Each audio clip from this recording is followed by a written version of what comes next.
79 people are dead after a plane crashed while attempting to land at an airport in South Korea. This is one of the country's worst aviation disasters. To talk more about it, we're joined by BBC correspondent in Seoul, Rachel Lee. Thanks for being here, Rachel. What's the latest in this situation? Right. So this tragedy centers on Jeju Air Flight 7C-2216, a Boeing 737-800 that had just arrived from Bangkok to Muon. So that's a county about 290 kilometers south of capital Seoul. And it was carrying 181 people, and of these, only two survived, both crew members, while Jesus 179 Christ. passengers, including 85 women, 84 men, and 10 whose identities are still unclear, lost their lives. The victims were predominantly South Korean, with two Thai nationals on board. The scene at Muan International Airport is quite devastating. So families of the victims have gathered in the terminal where grief is palpable, and many are Wow. crying uncontrollably as names of their loved ones are being identified. Now the airport has set up all these yellow tents for families to have some. Mm. Now, I know I normally focus on matters that are regarding to America, but I think anybody with a heart can have empathy for the people that lost their lives on this shit. What other way to describe it but a tragic event? And this is insane. This is something that I woke up to this morning, and I was just when you just look at that video and you just see it, and it's just like, wow, it's unbelievable. Uh, that's a bad way to go, man. Privacy, and relief workers are providing water, blankets, and instant noodles for them. And the heartbreak in this airport is just overwhelming. They say only two people survived. Yeah, maybe you can give us an idea of what the scene is like and how people are reacting in Muan in general. That's about 300 kilometers away from where you are right now in Seoul.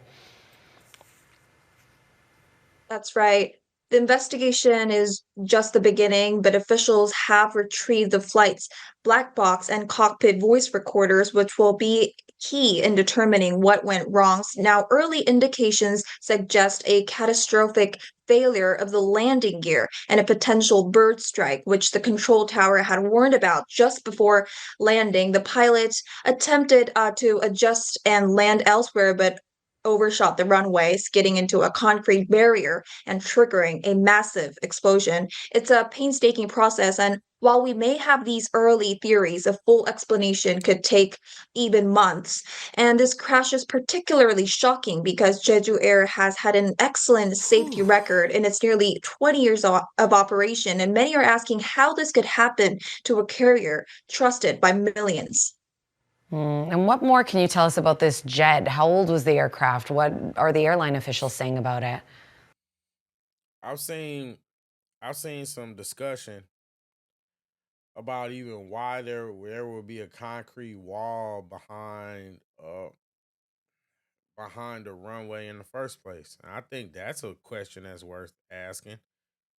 Why wasn't this landing gear checked properly before they take off the plane? You would think that when it's something regarding planes, you know what I mean?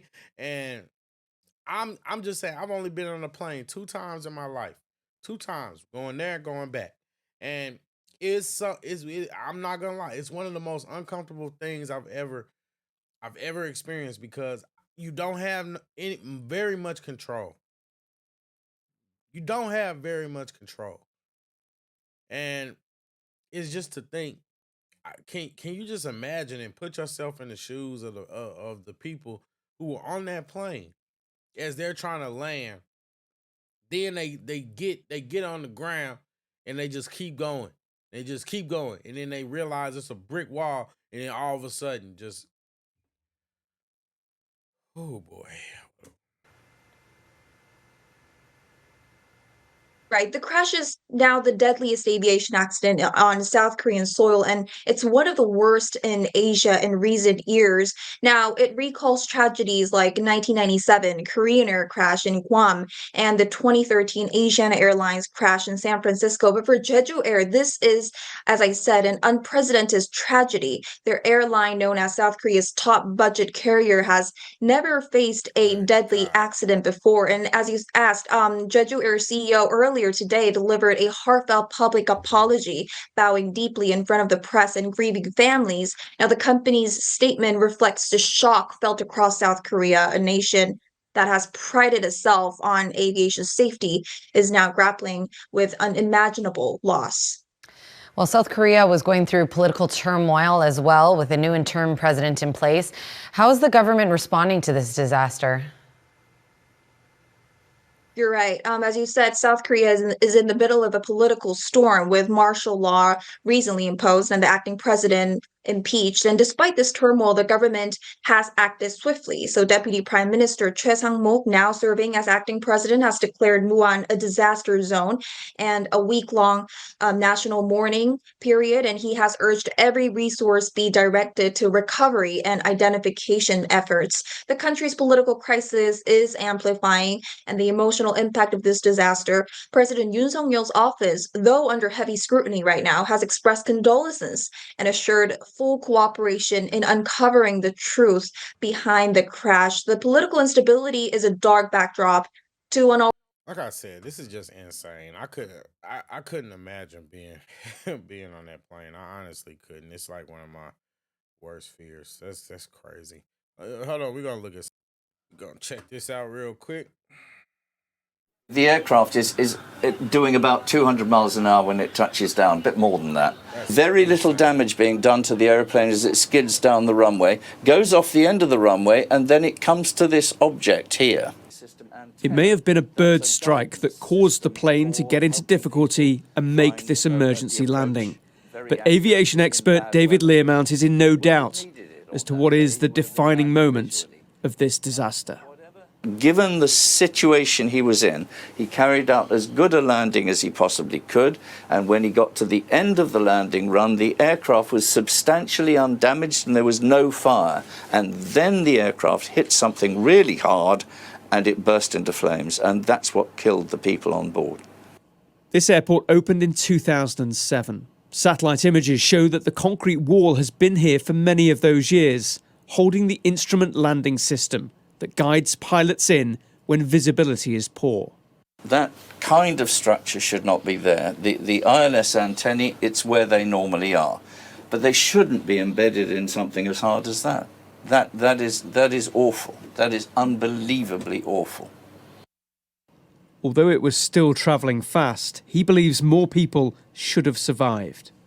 And you can I understand that, because you see that, like, this, we're not gonna minimize what happened. This is a bad situation, but like he said, the plane was relatively okay. Now, just imagine if that was just an open field, it would have skidded. Probably would have skidded some more. Probably would have went some more. People would have got banged up, swung around.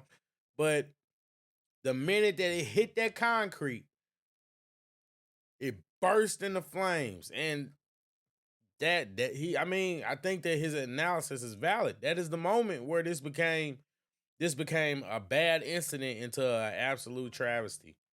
see it's level ground beyond that. There was plenty of space for the aircraft to have slowed down, come to a halt, and I think everybody would have been alive. But to have a hard object about 200 meters or less into the overrun, I've never seen anything like this anywhere ever before. Is there any justification for having a concrete wall like that in this area of a major airport? Not only is there no justification, I think it's verging on criminal to have it there. The analysis of the black box recorder could take weeks, but the bereaved families and the travelling public will want accountability over this sickening crash. Tom Parmenter, Sky News. What an absolute travesty. What an absolute travesty. RIP to those people, man. Guys right. Guys right. They should be here.